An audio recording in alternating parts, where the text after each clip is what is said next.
Tah, iya tah. Ya. Iya runtah kuatirna. Bapak kecamatan mana ya? Bojong Soang, Pak. Bojong Soang. Ini runtah. Ini sampah dari mana saja? Ini dari aliran ini aja Pak, dari masyarakat pada Dari mana aja? Kita jujur aja Pak, sampah dari mana aja? dari masyarakat juga tentunya. Dari masyarakat maksudnya dari wilayah mana saja ini aliran sampahnya? Ini dari wilayah desa. Sebutin wae anu micen runtah di dia urang mana wae sia teh kitu wae disebutkeun sok sih omongkeun. Lagi-lagi sampah, seolah-olah sampah ini menjadi masalah yang nggak pernah ada habisnya dan terus-menerus menjadi masalah gitu ya Lur. Entah itu soal pengelolaannya, soal solusinya, sehingga seolah itu masyarakat menjadi bingung dan akhirnya ambil jalan pintas, micen runtah kawalungan, buang sampah ke sungai. Tapi apakah itu akan selesai begitu saja? Tentu saja tidak. Membuang sampah ke sungai itu sama dengan menyelesaikan masalah dengan masalah. Lalu kenapa sih ini bisa terjadi? Dan apa kira-kira solusi jangka pendek dan juga jangka panjangnya? So jangan skip video ini, yuk kita ulas tipis-tipis biar nggak miss. Sampah alias runtah adalah produk organik dari sisa aktivitas masyarakat baik secara individu maupun korporat. Segala macam aktivitas yang melibatkan bahan baku maupun produk barang jadi pasti akan menciptakan sebuah produk yang bernama sampah. Kela, produk. Sampah teh aslinya produk itu. Hari itu mah bisa dimanfaatkan meren. Ya, tepat. Sampah itu sebenarnya adalah sebuah produk. Produk sisa dari sebuah aktivitas inti yang melibatkan bahan baku atau produk turunan atau produk jadi. Nah, secara klasifikasi sampah itu terbagi menjadi dua, yakni organik dan non-organik. Kalau skalanya sudah masuk ke industri, maka ada klasifikasi tambahan, yakni limbah. Limbah ini terbagi menjadi limbah padat, limbah cair, dan juga limbah gas. Tapi kita nggak akan bahas sampai sini. Kita akan bahas tentang limbah rumah tangga yang selalu menjadi biang kerok permasalahan terkait banjir dan pencemaran air. Lalu, kenapa mesti sungai yang menjadi pamicenan runtah ini? Ya, karena dia mengalir. Terlihat nggak akan menumpuk di tempat sampah dibuang, tapi ini akan menumpuk di pintu-pintu air dan yang bisa lolos sampai ke laut. Maka ini akan menjadi momok yang sangat menakutkan terhadap biota laut dan ekosistem hilir sungai. Kondisi ini diperparah dengan penggundulan area hutan dan deforestasi yang masif di area hulu, yang mana pelaku utamanya itu bukan harimau, bukan orang hutan, bukan monyet, bukan babi hutan, tapi manusia. Dan ini make sense dengan apa yang ditakutkan malaikat. Apa tuh? Kurang lebih gini lah ya. Ya Tuhan kami, mengapa kau ciptakan makhluk yang sudah jelas-jelas akan menyebabkan kerusakan di muka bumi? Surat Al-Baqarah ayat 30. Ya kalau nggak salah, coba dulur semua yang tahu silahkan dikonfirmasi benar apa enggaknya. Saat kita bicara tentang solusi jangka pendek, maka yang pertama harus kita benahi adalah di mana bisa buangnya. Ini penting. Terkadang masyarakat itu bingung, dibakar asapnya ganggu tetangga, dibuang ke lahan kosong, ya di mana lahannya? Yang terdekat ya saluran sungai. So, jadi ini memerlukan perangkat setingkat ya RT lah gitu ya, minimal untuk menggerakkan warga secara bergotong royong membuat pengelolaan sampah sementara yang terkoneksi dengan pihak-pihak yang memiliki akses ke lokasi TPA. Ya syukur-syukur sosialisasi dan aksi bisa diakomodir oleh pihak desa gitu ya. Jadi biar lebih luas lah gitu jangkauannya. Kemudian solusi jangka panjang, coba Indonesia ngontek negara Swedia deh gitu. Di sana mereka justru kekurangan sampah untuk diolah menjadi energi biomasa.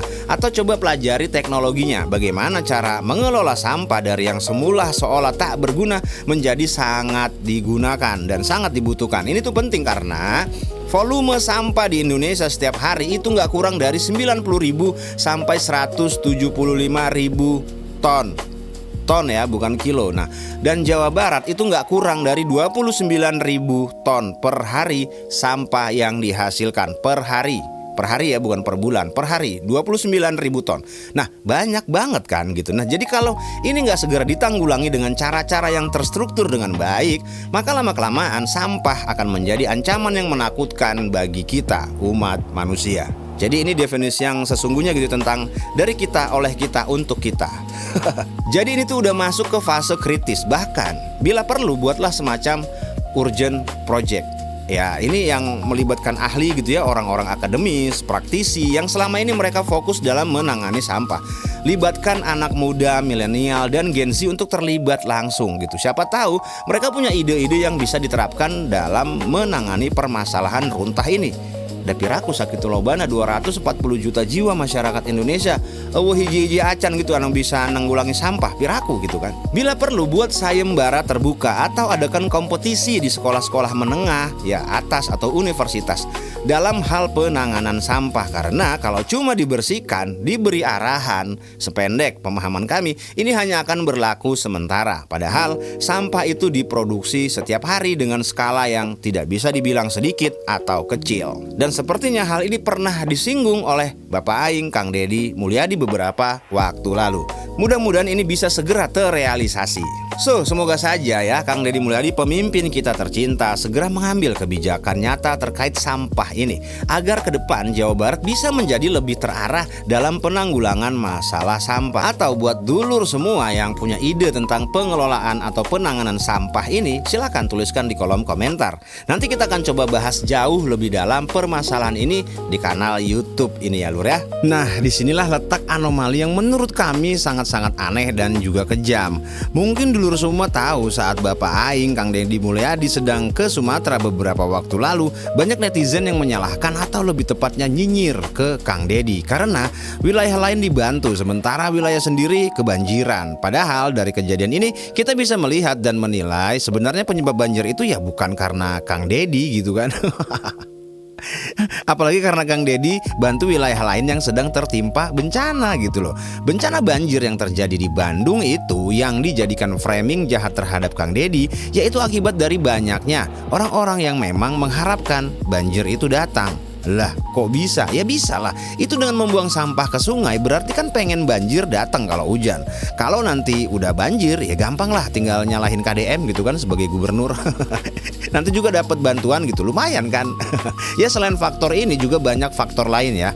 Kayak area perumahan yang sebelumnya sebagai lahan resapan air, entah itu rawa atau setu gitu kan ya, atau balongan. Nah secara ajaib tanpa diuruk langsung dibuat perumahan. Tapi anehnya ya ada aja gitu yang beli ya kan. Jadi memang masalah sampah ini rumit ya. Dari sisi warga yang micen runtah kewalungan juga ya cobalah berubah. Jangan gampang banget gitu ngerusak sungai dengan buang sampah ke sungai. Kita kan mandi pakai air PDAM. Air PDAM itu diambil dari sungai lur. Berarti kita mandi air sampah tuh. Atau mungkin udah waktunya pemerintah tegas gitu. Tapi ya dengan catatan harus ada solusi konkret terkait sampah ini gitu ya. Jadi buat yang framing negatif ke KDM soal banjir di Bandung, coba deh mikir lagi gitu. Ingat meren beberapa waktu lalu KDM bersihin Kali Citarum pakai alat berat.